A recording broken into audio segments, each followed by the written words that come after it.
Hello friends, आज हमारा जो कंटेंट है वो क्या है, पैटर्न्स को प्रिंट करना पाइथन में। तो बेसिकली यहाँ पे स्क्रीन पे मैंने दो तरह से पैटर्न को बना रखा है, एक रेक्टेंगल फिल्ड पैटर्न से और एक स्क्वायर फिल्ड पैटर्न से। तो फील्ड का मतलब होता है कि यहाँ पे देखिए कोई भी वैल्यू एम्प्टी नहीं है हमारी, सब में हर एक कॉलम में वैल्यूज हैं, हर एक रो के लिए हर एक कॉलम में वैल्यूज हैं। तो सबसे पहले तो डिस्कस करते हैं रेक्टेंगल फिल्ड पैटर्न्स क्या होते हैं। तो रेक्टेंगल क्या होता है, जिनके डायमेंशन अलग होते हैं, और स्क्वायर क्या है, जिनके डायमेंशन सेम होते हैं। तो यहाँ पे देखिए हमारा नंबर ऑफ रोज और नंबर ऑफ कॉलम्स इक्वल है। तो अब इसको पहले प्रोसेस को देखते हैं यहाँ पे। तो यहाँ पे मैंने एक पैटर्न को डिजाइन किया हुआ है और उसको रो और कॉलम्स के फॉर्म में हमने क्या किया है, डिवाइड किया है। बेटर अंडरस्टैंडिंग के लिए यहाँ पे हमने क्या किया, सेपरेट कर दिया इसको। तो जो हॉरिजेंटल हमारी है वो क्या है, सब रोज है, और वर्टिकल क्या है, हमारे कॉलम्स हैं। तो यहाँ पे ये कॉलम्स और रोज क्या फॉर्म कर रहे हैं, मैट्रिक्स फॉर्म कर रहे हैं। तो जो ये पैटर्न है एक्चुअली किसके फॉर्म में हमारा है, मैट्रिक्स के फॉर्म में है। और ये जो वैल्यूज हैं यहाँ पे हमने लिखा हुआ है, values inside column, star values हमने हर एक कॉलम के अंदर फिल कर रखी है। तो अब क्या मतलब इसका लॉजिक क्या होता है कि सबसे पहले ये हमारी फर्स्ट रो है, इसके पास क्या है, 5 वैल्यूज हैं और सारी वैल्यूज क्या है, सिमिलर है, स्टार। तो यहाँ पे क्या है, फर्स्ट रो के लिए फर्स्ट कॉलम की वैल्यू है, सेकेंड कॉलम की वैल्यू है, थर्ड कॉलम की वैल्यू है, फोर्थ कॉलम की, फिफ्थ कॉलम की। इसी तरह सेकंड रो के लिए भी हर एक कॉलम की वैल्यू है, थर्ड रो के लिए, फोर्थ रो के लिए, फिफ्थ रो के लिए। तो यहाँ पे हमारे प्रोग्राम के अकॉर्डिंग हमने 5 रोज लिए और 5 कॉलम्स लिए हैं। तो हमें क्या करना पड़ेगा, इस पैटर्न को प्रिंट करने के लिए, क्योंकि ये रो और कॉलम के फॉर्म में, हमको नेस्टेड फॉर लूप का यूज करना पड़ेगा। तो यहाँ पे हम क्या कर रहे हैं, नेस्टेड फॉर लूप का यूज कर रहे हैं, क्योंकि एक रो में मल्टीपल वैल्यूज है। तो एक रो को फिल करेगा, फिर सेकंड रो को फिल करेगा। तो प्रोसेस देखते हैं क्या होता है। अब यहाँ पे मैंने देखिए नेस्टेड फॉर का एक लूप लिखा है, जिसमें पहला स्टेटमेंट हमारा है फॉर आर इन रेंज 1,6। अभी 1,6 क्यों लिखा है, अगर आपने प्रीवियसली भी नोट किया होगा कि हमारे पास 5 रोज थी। तो जो ये रेंज होती है वो हमारी नंबर ऑफ रोज को डिफाइन करती है। अगर हमारे प्रोग्राम में नंबर ऑफ रोज बढ़ रहे हैं तो हम यहाँ पे नंबर ऑफ रोज को चेंज कर देंगे। अगर बाई चांस हमारे पास 10 रोज है तो हम यहाँ 1,11 लिखेंगे। तो जो आउटर फॉर का लूप होता है ये किसके लिए होता है, नंबर ऑफ रोज के लिए। इसके बाद हमारा जो इनर फॉर लूप है, यहाँ पे देखिए हमने लिखा है सी स्टैंड्स फॉर कॉलम। तो ये कॉलम के लिए होता है। बेसिकली हर रो में किस कॉलम की कौन सी वैल्यू है वो यहाँ पे हम प्रिंट करते हैं। तो अभी तो यहाँ पे सिमिलर स्टार वैल्यू है तो हमने ये स्टार प्रिंट किया। तो ये क्या है, हमने कॉलम के लिए एक लूप डिफाइन किया है यहाँ पे, और टोटल नंबर ऑफ वैल्यूज कितनी है हमारी, वो भी 5 है, और हर एक रो में 5 वैल्यूज है, इसलिए यहाँ पे एक कॉन्स्टेंट हमने डिफाइन कर दिया 1 से 6 तक। तो ये हर बार ये लूप क्या करेगा, 5 टाइम्स रन करेगा अपने आप को। तो आर की जो वैल्यू होगी उसके बाद ये लूप इनसाइड आएगा। हमने नेस्टेड लूप को डिस्कस किया है। अगर आपको नेस्टेड लूप नहीं समझ में आता है तो आप एक बार उस वीडियो को देख लें, फिर इस कॉन्सेप्ट को समझें। तो यहाँ पे क्या होगा, कंट्रोल इसके अंदर आएगा। आर की रो की फर्स्ट वैल्यू के लिए कॉलम की 5 वैल्यूज, मतलब ये लूप 5 बार रन करेगा और 5 टाइम्स से क्या करेगा, ये स्टार को प्रिंट करेगा। अब जब 5 टाइम्स से स्टार प्रिंट कर देगा उसके बाद क्या करेगा, ये रो को चेंज करेगा। तो कंट्रोल लूप के बाहर आएगा क्योंकि रेंज के बाहर चला जाएगा। उसको क्या करेगा, यहाँ पे प्रिंट स्टेटमेंट ये लाइन को चेंज करेगा। तो नेक्स्ट लाइन पे आ जाएंगे, नेक्स्ट रो पे आ जाएंगे। वापस क्या होगा, कंट्रोल इस फॉर पे जाएगा, रो का नंबर चेंज होगा, फिर इनसाइड आएंगे, फिर 5 स्टार प्रिंट करेंगे। और यहाँ पे एंड पैरामीटर क्या है, लाइन को चेंज ना होने देना वैल्यूज के बाद। ये भी हमने डिस्कस किया है प्रिंट फंक्शन के अंदर, हमने उस वीडियो को भी आप वॉच कर लेना। तो यहाँ पे ये नेस्टेड फॉर का लूप हमने यूज किया है। आउटर फॉर लूप जो कंडीशन है नंबर ऑफ रोज के लिए है। इनर फॉर लूप जो है कंडीशन है नंबर ऑफ कॉलम्स के लिए, कि कॉलम में कितनी वैल्यूज होंगी। यहाँ पे हमने 1 से 6 रन किया है तो 5 वैल्यूज हर एक कॉलम के लिए, हमने हर एक रोज के लिए कॉलम की 5 वैल्यूज हैं। अब यहाँ पे क्या है, हमने लिखा हुआ है जो भी हमने एक्सप्लेन किया था, हर एक रो के लिए 5 वैल्यूज हैं, फर्स्ट रो के लिए भी 5 वैल्यूज हैं, फर्स्ट कॉलम सेकंड कॉलम ऐसे करके सारी वैल्यूज हो जाएंगी। फिर जब पहली रो फिल्ड हो जाएगी हमारी, फिर सेकंड रो पे आएंगे हम, फिर थर्ड रो पे, फिर फोर्थ पे, फिर फिफ्थ पे। इसके बाद क्या है, ये हमारा जो आउटर लूप है ये कंडीशन से बाहर चला जाएगा रेंज के, तो हमारा कंट्रोल बाहर आ जाएगा। तो हमारा भी क्या हो जाएगा, प्रोग्राम स्टॉप हो जाएगा। तो अब बेसिकली क्या है, हमको इसी पैटर्न को प्रिंट करना है थ्रू प्रोग्रामिंग। तो हम चलते हैं आइडियली की तरफ। आइडियली में हम इस प्रोग्राम को करके देखते हैं। तो बेसिकली यहाँ पे हम पहले अपना आउटर का फॉर लूप लिख लें। यहाँ पे फॉर रो के लिए आर लिया हमने वेरिएबल इन रेंज, हमें यहाँ पे 5 रोज चाहिए अपनी। तो हमने यहाँ पे कंडीशन लिखी 1,6, लास्ट लिमिट इंक्लूड नहीं है। तो यहाँ पे अगर आप कमेंट लिखेंगे तो भी लिख सकते हैं। इसके बाद हमारा क्या, कॉलम की वैल्यूज। तो टोटल नंबर ऑफ कॉलम्स कितने हैं हमारे, वो भी हमारे 5 हैं। तो यहाँ हमने रेंज लिखा 1, 5 और 6, तो ये भी 5 टाइम्स रन करेगा। हमें यहाँ प्रिंट क्या करना है, हर एक रो के लिए जो कॉलम की वैल्यू होगी वो क्या होगी, स्टार। तो स्टार एक क्या है, कैरेक्टर, तो हमने इसको सिंगल इनवर्टेड कॉमा में क्लोज कर दिया। अब यहाँ पे हमने उसका एंड चेंज कर दिया कि उसके बाद लाइन ब्रेक ना हो, जब तक पूरी रो फिल ना हो जाए तब तक लाइन ब्रेक नहीं करनी हमको।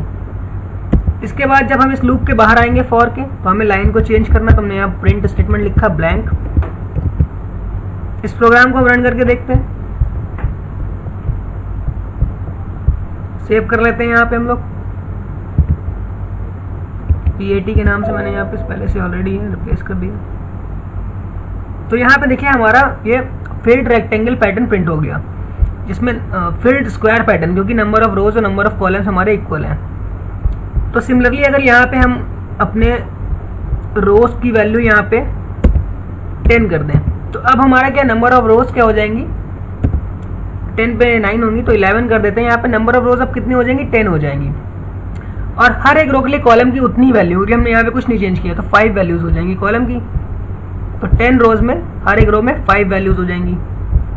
तो ये हमारा देखिए रेक्टेंगल पैटर्न इस तरह से प्रिंट हो गया। तो बेसिकली हमने ये पैटर्न देखिए यहाँ पे प्रिंट करके देख लिया। अब हमारा ये पैटर्न बचा और ये पैटर्न बचा। तो तीनों पैटर्न का जो स्ट्रक्चर है वो क्या है, बिल्कुल सेम है। नंबर ऑफ रोज इसमें भी 4 है, इसमें भी 4 है और इसमें भी 4 है। नंबर ऑफ कॉलम्स भी क्या है, तीनों में सिमिलर है, लेकिन जो चेंज हो रहा है वो वैल्यूज का हो रहा है। तो वैल्यू को अगर हम चेंज कर देंगे तो हमें सेम पैटर्न ये भी मिल जाएगा और ये भी मिल जाएगा। अब जो लॉजिकल पार्ट है इस पैटर्न का वो क्या है, यहाँ पे देखिए रोज की जो वैल्यू है वो कांस्टेंट है।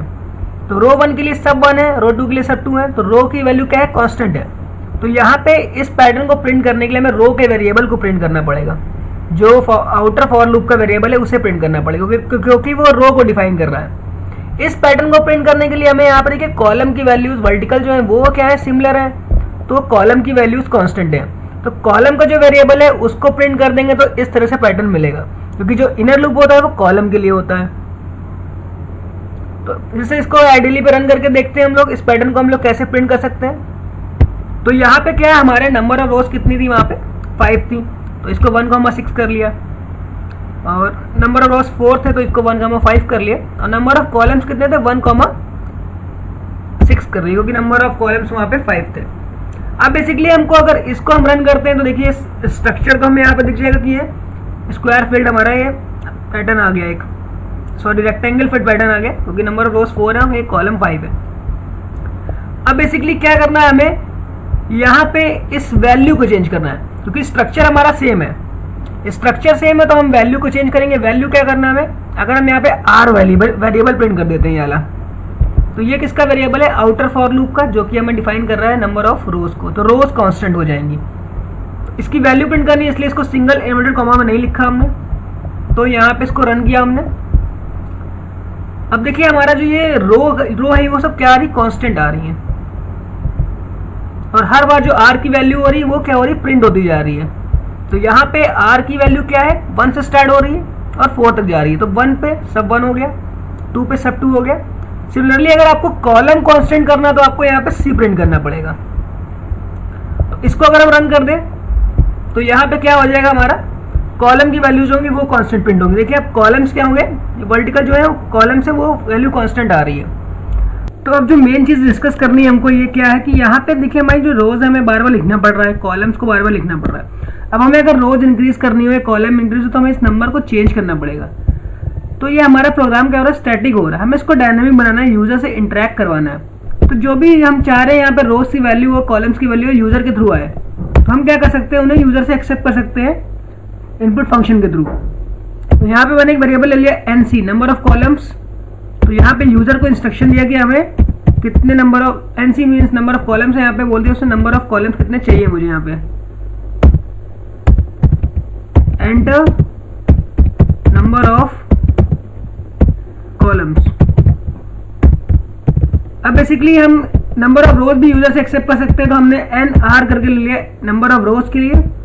सेम लाइन हमने यहाँ पे उससे यूजर से एक्सेप्ट कर ली और वैल्यू एक्सेप्ट करी NR में। कॉलम्स की जगह हमने यहाँ पे रोज कर लिया। तो हमने यूजर से कहा कि enter number of rose and enter number of columns. अब हमको क्या करना है, इन वेरिएबल्स को यहाँ पे लिखना है, तो वैल्यू को रिप्लेस करना है हमें।